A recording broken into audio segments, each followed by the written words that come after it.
Let's see what it had also on the list. I think we can crush some of these. I feel like we can go through these and take a look. The Skytech Blaze is cool. The Perfio one. There's two Skytech ones on here.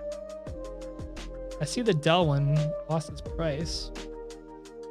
Let's do the Skytech Blaze too, because it's like super similar in price. Let's go over to that one real quick. Okay, this one we're looking at. Oh, this one has the Ryzen 5 3600. Okay, here we go. We're ready.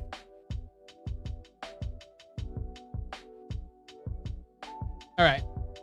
So this one a little bit more colorful and a little bit more PC looking than that last one. Skytech Blaze 2 gaming computer is set up. Ryzen 5 3600 6-core. GTX 660 Super, 6 gigabytes. 500 gigabytes of SSD space. We're getting a little double that last one had. We're getting 16 gigabytes of RAM, which is, like I said, that's a sweet spot. So we have a little bit more SSD space minus the 1 terabyte additional space. I'll be honest, I actually would prefer that 240 SSD and the 1 additional terabyte space. Otherwise, you got to store everything on this. At least you can pay for external storage and upgrade it later.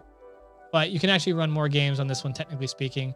Just where are you going to store all those other random files, you know, that are going to take up space on your SSD. You're going to have to keep your system pretty clean and orderly if that's the case. However, technically, double the storage SSD space, 8 gigabytes more RAM. You're right there in the sweet spot that you want to be in. Is the Ryzen 5 3600. The only thing that's different here then is that one. Have we downgraded in processor compared to that last, that really last off one? Which one was it? That was the i5 10600KF, which is like a really, really uncommon CPU, but a very, very good value one. Depends on which one. I think we're looking at this one specifically, the AMD Ryzen 5. There's a couple different variations. There's the X and the XT of this. Lost my page here. Yeah, we're just at 3600. Okay, that one's you're pretty good on the list here, man. Pretty good. I would say it's like about equivalent. Let's see what its value is. It'll be really interesting to see if we go to Passmark what its value is. The one thing I like about this site is it really tells you its price performance ratio.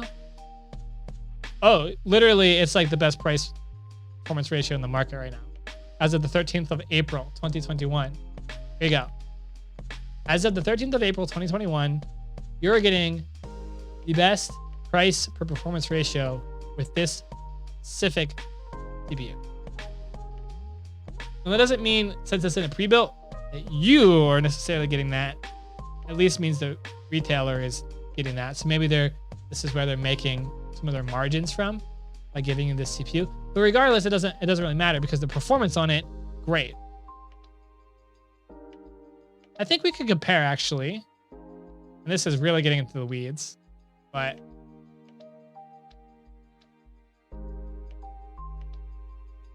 let's compare.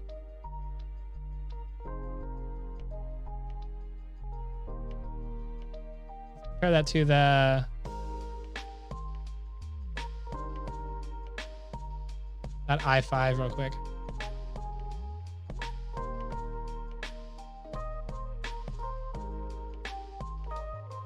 Compare.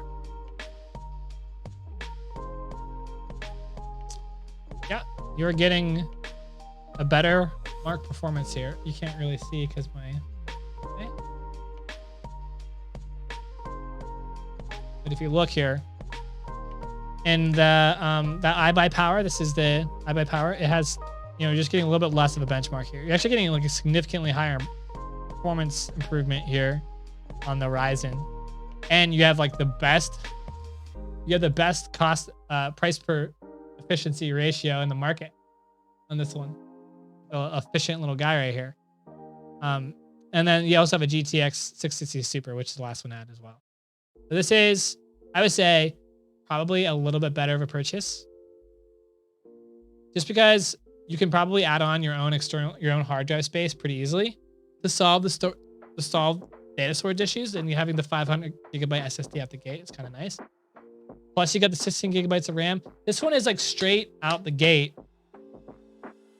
ready to just plug in game, and you can just keep this as is for 3, 4, 5 years. Play modern games in 1080p, 60 FPS. This is your guy. Or 1200 and a 1200 tier. That's pretty close to 1000. This is the tier where I always built all of my systems. I always built all of my systems in the $1,200 tier when I built them myself. And yeah, this one, I could get them to last in playing, modern games in 1080p or about. My goal was always, if I could get 7 years out of that custom built thing, that's good. This is one of those systems that could get you there. Now you're going to have to do some upgrades over the years. You'll probably want to add a new GPU in there. That'll be easier once, the 3000 lines take like 2 or 3 years. And that 3000 line gets cheaper. You can maybe pop one of those bad boys in there. Wouldn't that be nice? Right in there in that slot. You can't see it because I'm not actually on that scene, but right here in that slot right there. So yeah,